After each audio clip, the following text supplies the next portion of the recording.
The roles and mandates of the various committees of the Assembly are fundamental in enabling the Eala realize its desire to see the region succeed and become a powerhouse not only in business but in various spheres including education, tourism, health and the socio-economic and political realm. There have been gains that have been registered this time round because the earlier community was more or less leader-led. It was so much driven by the heads of state, so it was a summit issue. This time around, there has been a paradigm shift and different stakeholders are involved in the process. Under the oversight activities, the committees, and particularly some of the committees I sit in, like the Committee on Communication, Trade and Investment, had a tour of all border posts to see to ourselves how the implementation of the Customs Management Act is being implemented by partner states. The key laws enacted by the Assembly have the potential of accelerating mutual benefits among the people of East Africa. Going by the several pieces of legislation so far passed by the nascent Assembly, Eala's success remains unmatched by any other regional assembly. One such fundamental law is a Customs Management Act, a key piece of legislation that governs trade within the bloc. The Customs Union, which provides for the establishment of a common external tariff, hopes to nurture trade through creation of a conducive trading environment, instituting checks and balances, and the elimination of non-tariff barriers in the EAC trading bloc, whose gross domestic product rakes in an average of $75 billion annually. This has seen trade within the region increase by 49%, up from 37.6% in 2008, making the region attractive for investment. Boosted with fast-paced business reforms that have seen Rwanda and Kenya rank highly as some of the lucrative destinations for doing business in the continent and the globe. The private sector really has moved to different capitals. You can see cross-border investments by different companies. I think the role of partner states is just to provide the business environment, conducive business environment, and then the private sector then can flourish. The Joint Trade Negotiations Act of 2007 paves way for partner states to negotiate trade matters as a bloc, giving rise to economic growth, typical examples being witnessed in Uganda and the United Republic of Tanzania, both of which have greatly benefited and enhanced trade while opening new frontiers. The Republic of Burundi, on its part, is keen to keep its development on track. Generally, there are benefits for all in the interdependent relationship that defines East Africa. Eala strives to ensure enhanced intra-East African trade among its people, something that will greatly boost the customs union and the common market. 134 million people. That is a huge market.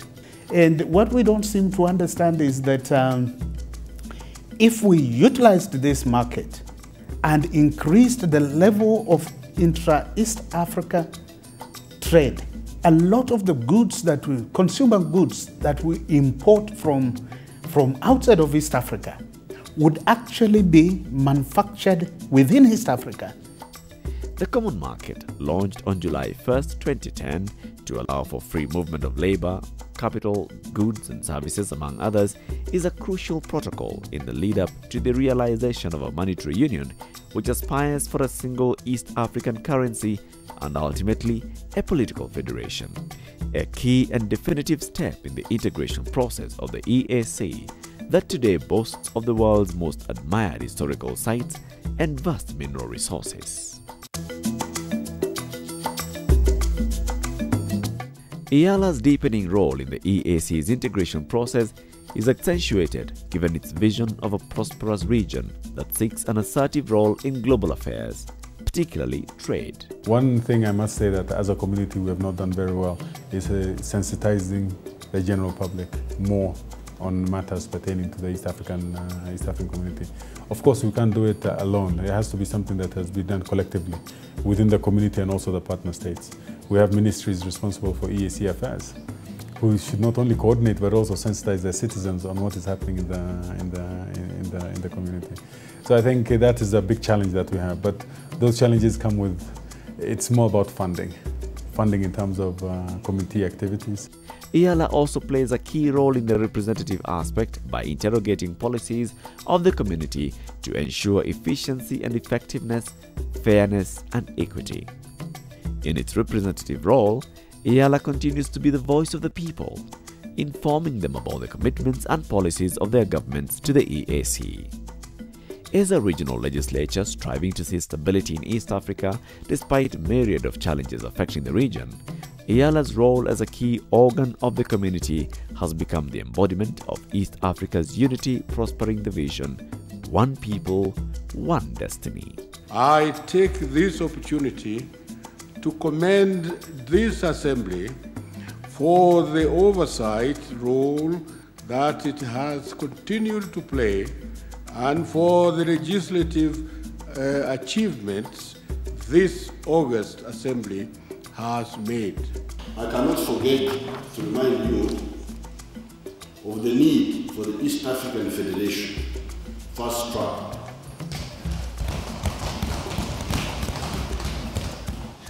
By 2012, we need to agree on the way forward.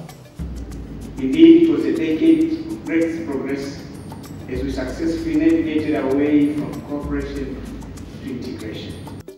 But in a changing world where competition is growing by the day and new opportunities opening up, Eala's vision to see an industrialized community free from hunger, conflict and underdevelopment is a key mantle, which is why a crucial resolution passed committing partner states to jointly negotiate the economic partnership agreements is so important to Eala.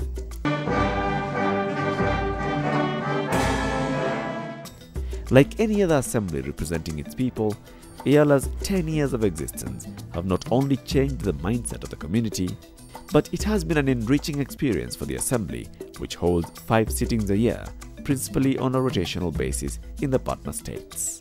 We've also tried to have a series, what we call Nyanyuki series, because it started in Nyanyuki, where we have members of parliament from all the partner states. We have around 20 members from each partner state and all members of Eala. And we sit down and discuss matters of East African nature, where we are, where we should go in future, what we should change. So we've really, as much as possible, tried to get to East Africans or the national assemblies or partner states through these processes.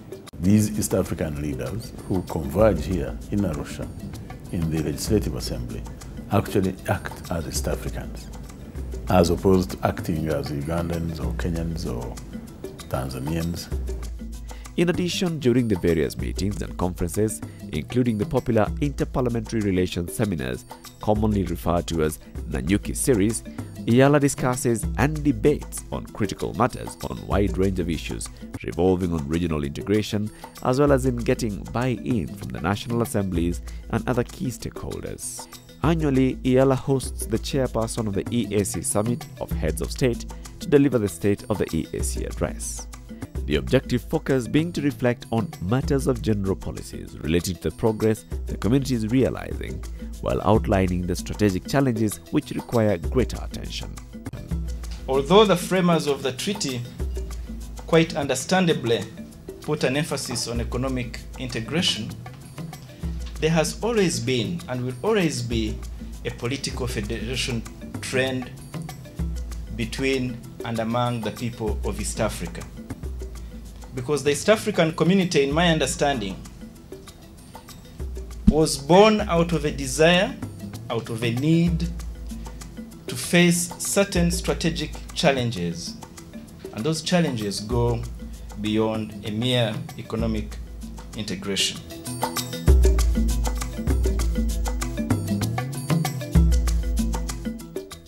Careful to avoid drawbacks such as the ones facing powerful blocs like the European Union, which the EAC model borrows heavily from, Eala is seeking to consolidate the gains made in the last 10 years and reach out more to the people of East Africa, whom Eala feels should have more representation in the Assembly. According to House Speaker the Right Honourable Abdirahim Abdi, Eala is not averse to and may in future be seeking a larger mandate by providing for the amendment of the EAC Treaty to allow for its members to be elected directly by the people, for so long as effective structures in administering universal suffrage are instituted. As Assembly, we have put recommendations whereby we said that members of parliament should be elected by the people. Of course, at the same time, it's easier said than done. Currently, under the treaty, it's each member state should have 9 members representing it. Once we start talking about election through adult suffrage, we have to change other issues. We have to also go to look at how many members from each partner state. We have to look at of course, when you start talking of proportional representation, also people start talking of who will pay more, who will pay who will pay less. But also I have to say that when you give people, when you take somebody through that adult suffrage and you say you elect those people, you also have to give him more authority to go with it. The treaty needs to be overhauled to make the position of Eala more meaningful, give it a better legislative function, and also be able to have the laws it makes domesticated in the national parliaments. Even if you have universal suffrage, you elect these members of parliament, then you have really to fund for your members of parliament so that they can have their presence felt. This, Eala feels, will make it more omnipresent in a community at a time calls continue to mount to have an assembly that is able and capable of coming into contact with more citizens. And because charity begins at home, Eala has now enacted the Eala Elections Bill 2011 that seeks to govern elections of its members by providing a framework for the laws, regulations and procedures of electing representatives to the regional August House and for addressing any matters incidental thereto. An expanded assembly representing 130 million East Africans is no easy feat. With a lean budget contributed to by partner states and development partners, seeking alternative sources of funding remains fundamental, given the expanding nature and scope of the community as other countries plot their entry into the EAC. This, the Assembly is committed to realizing. Whenever we come to the partner state, we'd really wish that East Africans would be more open and come and say what they feel that we should do. Not that we always tell you what we have done, but what we should do, haven't done, or should do better so that we can improve. Because this thing is for us all. It's for all East Africans. It's not for a group of people. Eala's vision to have a people-centered integration process can be best described by the Assembly's pronouncements that for democracy to prevail in the region, an East African federal constitution and a regional electoral law are crucial. Continentally, Eala is making a mark with a number of other regional parliaments, today borrowing a leaf from the Assembly. Eala enjoys warm and cordial relations with the South African Development Community SADC Parliamentary Forum, the ECOWAS Parliament and the Pan-African Parliament. Eala's tentacles have spread globally, and the Assembly also has cordial relations with the Commonwealth Parliamentary Association, the European Parliament, the Inter-Parliamentary Union (IPU), and the Association of European Parliamentarians with Africa (AWEPA), among others. As Eala caps 10 years of dedicated service, a new phase begins, but with the People's Assembly remaining on track, focused and committed. Eala plans to continue shifting gears, thus leveraging each integration pillar to the next level until the shared vision and the ultimate prize of an East African political federation is achieved. Eala, a truly Bunge la Afrika Mashariki.